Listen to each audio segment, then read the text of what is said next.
Well, now, Scotland Yard has announced that it's planning on sending a team of detectives to try and track down the Libyan Embassy official who is suspected of being involved in the murder of WPC Yvonne Fletcher, who was killed back in 1984 at the Libyan Embassy siege in London. The man the detectives say they're searching for is one Abdul Majid Salah Ameri, who was an official at that embassy at the time. Now, this information's come to light. It appears in a secret report which has been seen by the Daily Telegraph. James Blake has the details. This is the moment Libya became a pariah state. On the 17th of April 1984, a group of anti-Gaddafi protesters gathered outside the Libyan embassy in London. Suddenly, shots were fired from inside, and WPC Yvonne Fletcher was killed. No one's been convicted of murder. The officials inside the embassy were allowed to leave under diplomatic immunity. Today, the Telegraph newspaper claims to have seen a report from the Crown Prosecution Service which says one diplomat, Abdul Majid Salah Ameri, was seen holding a gun by an eyewitness and spotted again as he left the building. But 2 years ago, the same newspaper quoted the same CPS report and named two other men as key suspects, including a well-known Gaddafi aide, Matouk Mohamed Matouk. Now a Libyan dissident who was there on that day claims none of these named suspects fired the shot. The first two were outside the embassy, so they couldn't be the ones who actually pulled the trigger. The third one that is named today is not the person. I know the name of the person. I have it from a very reliable source, and he's a member of the Revolutionary Committee. I think the chances of a successful prosecution are remote because there is no forensic evidence as far as we know. There are no eyewitnesses as far as we know. The only hope that the British police have got is that they will interview somebody who will admit it. Whatever the truth about what happened here, it demonstrates the task ahead for police as they prepare to visit Libya. The murder investigation that has been dormant for 27 years now has new life as the CPS confirms it is gathering evidence on new suspects ready for a prosecution. And the UK government calls this a priority, an important element in the UK's relations with the new government in Libya. It's a crucial test then for the National Transitional Council. In May, during a visit of the NTC, Chairman Abdul Jalil promised full cooperation in what he called outstanding Gaddafi legacy issues, including this murder. This was a terrible crime committed 27 years ago, and the government is absolutely intent on ensuring that if we are able to pursue the perpetrator, we should do so regardless of the time which has gone by. And as soon as the position in Libya allows us to do so, we will be pursuing it with the justice authorities there just as quickly as we can.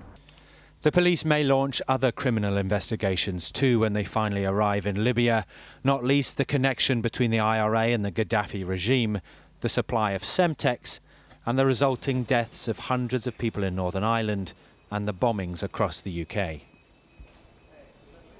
James Blake there. Well, now let me bring you up to date here in Tripoli on this extraordinary manifestation, if you like, of state paranoia. I refer to this incredible network of tunnels which is being discovered fanning out from Colonel Gaddafi's central compound in the very centre of the capital here.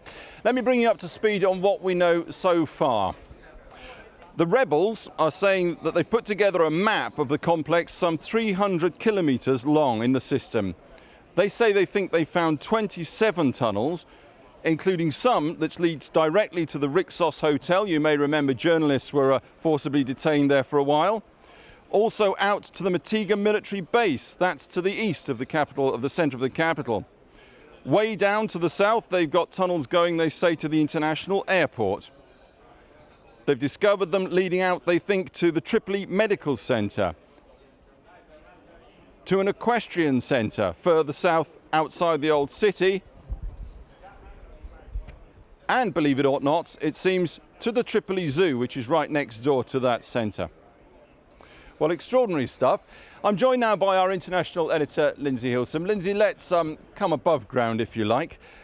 A lot of talk today, some of it quite excitable, about an international humanitarian crisis being faced by Tripoli.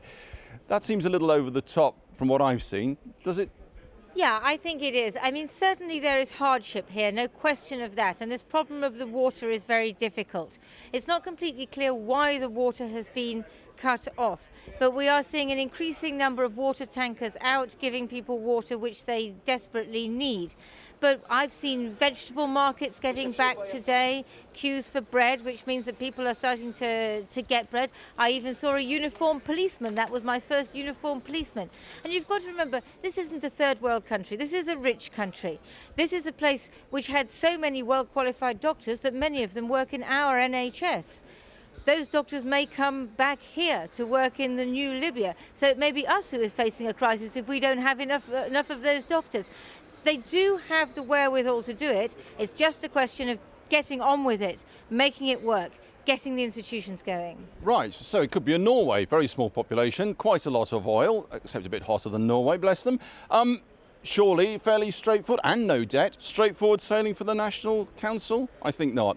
It's not that simple, is it? In fact, the British have been working very hard through DFID, the stabilisation unit of DFID, with the UN to try and get a plan in place so that at this moment, the Transitional National Council knows exactly what to do. Boom, boom, boom, this, and this. Well, we're going to see over the next week whether that works or not. Today, we saw celebrations at the border with Tunisia. The rebels finally have that border. That's really important. It's only 2 hours away from the capital, and it's along that road that a lot of fuel is going to come, a lot of medical supplies, a lot of food, many of the normal things that they need to repair the infrastructure. And then what they need to do is move into those ministries, many of which have been destroyed by NATO because they were being used for military purposes as well. Somehow or other, they've got to get that going. There's a big festival Monday, Tuesday, the end of Ramadan, Eid. I think until then, people here are going to be completely tolerant. They're in love with their revolution at the moment. And nothing moves till 10 in the morning. Certainly, people aren't doing a lot because it's Ramadan, but after that they have the big feast, then they want to get back to work. That's the point where we're going to have a test for this new government. Next week, they have to get the services going or people are going to start losing faith in them. Thank you, Lindsay. Well, that's about it from us here in Tripoli. More extraordinary scenes, I do not doubt, tomorrow. Back to you, Saima, in London.